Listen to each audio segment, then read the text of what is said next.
trăng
rốt đường ta trăng ơi về kỷ niệm nghe xuôi ta từng đêm qua năm tháng mong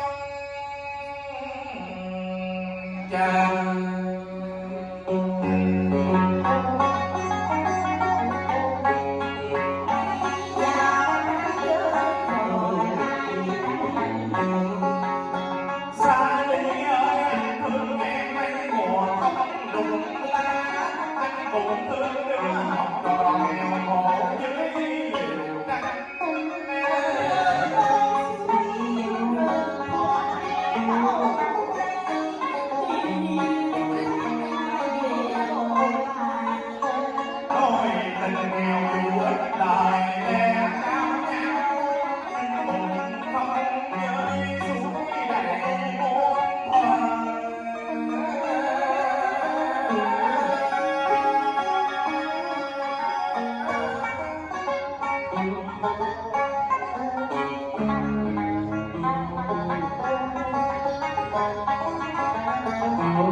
Xa ly ơi còn đâu ngày xưa hay em ơi em gặp bị duyên em rồi đang đi sầu dòng suối thôi ngừng đôi nương cây đồi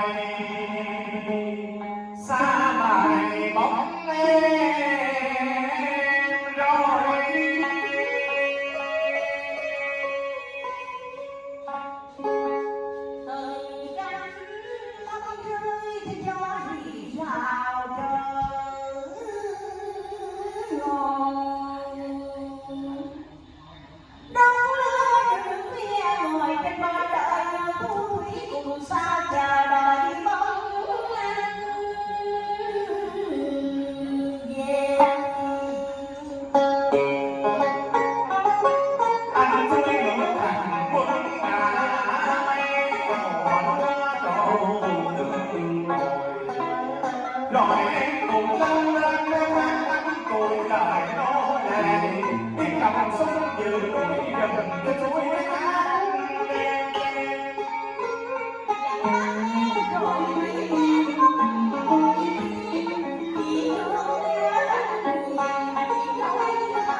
xa đi vì thằng mẹ tình mình chưa tròn anh quyết thì em không đi hoàng hôn xuống rồi.